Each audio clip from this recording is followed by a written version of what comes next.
Olá, eu sou a Sara da CID Brasil, eu tenho a pele clara, o cabelo ruivo e hoje eu tô vestindo a camiseta da CID, que é branca e tem o logo da CID Brasil na frente. Atrás de mim tem uma parede branca. O projeto Conversas Inclusivas da CID Brasil, em parceria com a Fundação Grupo Volkswagen, tem como objetivo disseminar conhecimento acerca da temática da inclusão da pessoa com deficiência no mercado de trabalho. No vídeo de hoje, com base no segundo webinário dessa série, nós vamos falar sobre a inclusão de pessoas com deficiência intelectual.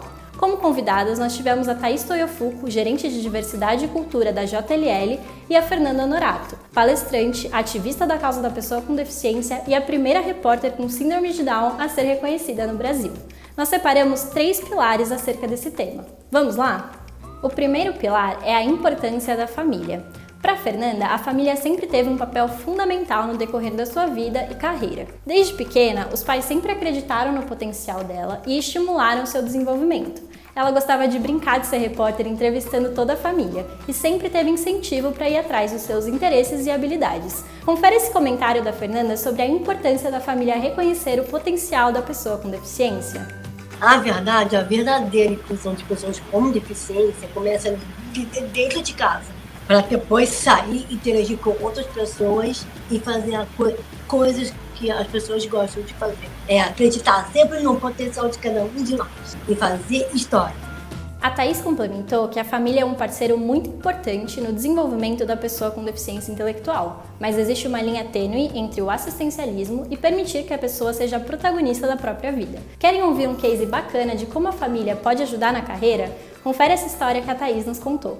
Nesse caso específico, a gente conversou com o pai desse funcionário e mostrou para ele que era importante que ele estava se sentindo muito sobrecarregado. Isso estava prejudicando ele, tanto no trabalho quanto nos estudos, que teria que se fazer uma escolha naquele momento. E aí o pai dele entendeu, fez essa escolha junto com a gente, né? Eu acho que essa construção conjunta ela é muito importante. E aí ele conseguiu se desenvolver, conseguiu terminar o técnico, conseguiu voltar a ser produtivo também na empresa. Então, acho que esse entendimento da empresa, de entender que precisa envolver a família entender que a empresa é tão parceira quanto ele é nosso parceiro, ajuda muito a gente não atravessar essa linha entre o protecionismo e o desenvolvimento da pessoa com deficiência intelectual. O segundo pilar são os diferentes tipos de acessibilidade. Você sabe o que é acessibilidade comunicacional e acessibilidade atitudinal? É muito comum, quando a gente pensa em acessibilidade, a gente associar a rampas, banheiros acessíveis, piso tátil, e todos esses recursos são importantes, mas eles condizem a apenas um aspecto da acessibilidade, que é a acessibilidade arquitetônica. Quando falamos do público da pessoa com deficiência intelectual, é importante que a gente olhe para todos os tipos de acessibilidade. A acessibilidade atitudinal diz respeito à nossa visão e atitude com relação à pessoa com deficiência.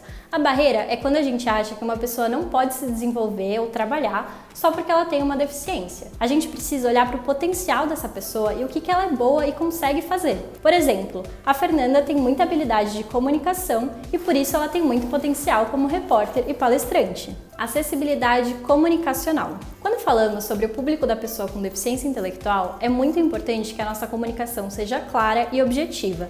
Para esse público, pode ser complicado entender abstrações e metáforas. Por isso, descomplique. Isso, na verdade, vai ser bacana para toda a equipe, né? A acessibilidade metodológica está relacionada aos instrumentos que são necessários para o desempenho do trabalho. Pode ser que uma pessoa com deficiência intelectual, por exemplo, tenha dificuldades com números. Nesse caso, você pode adaptar os instrumentos de trabalho com outros recursos, como desenhos, cores, entre outros. Viu como é fácil? Na maioria dos casos, a acessibilidade pode ser super barata ou até mesmo não ter nenhum custo financeiro. E ela é boa para todo mundo. Quer ver um exemplo? Escuta essa história que a Thaís nos contou. A gente tinha um funcionário com deficiência intelectual que quando ele saía do elevador, ele ficava muito perdido, caminho que ele tinha que fazer para chegar na expedição da JLL e muitas vezes ele saía do outro lado do escritório. Então a gente fez o que? A gente imprimiu numa folha de sulfite setinhas dizendo JLL e foi mostrando o caminho. Então essa parede, setinha para cá JLL, setinha para lá JLL até chegar na expedição. E foi tão funcional que não serviu só para ele, porque não era só ele que ficava perdido, mas todos os fornecedores fornecedores, né, motoboys, que tinham que subir do elevador de serviços para chegar na expedição, eles também ficavam perdidos, porque havia um monte de corredor e não sabia onde estava a JLL. E aí, a nossa área de facilities interna pegou e desenvolveu, falou, não, a gente precisa fazer a placa de verdade, né, e colocou essas placas de acesso para o nosso escritório. Então, a acessibilidade, ela não é bom só para as pessoas com deficiência, né, ela é boa para todas as pessoas. O terceiro pilar são as empresas como influenciadoras.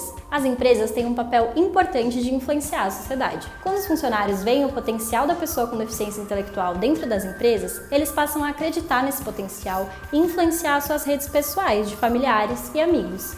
Além disso, muitas vezes as empresas são a porta de entrada para as pessoas com deficiência no mercado de trabalho. Com isso, elas podem dar oportunidade e promover o convívio entre pessoas diversas, o que desmistifica os preconceitos e promove a informação.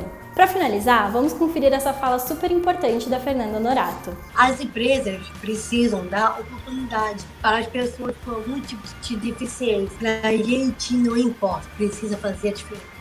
Nós, representantes da nossa cidade, continuamos fazendo uma grande luta pela inclusão de pessoas com deficiência. Esperamos que você tenha gostado desse vídeo. No próximo vídeo, a gente vai conversar sobre a capacitação de pessoas com deficiência feita pelas instituições. Até a próxima!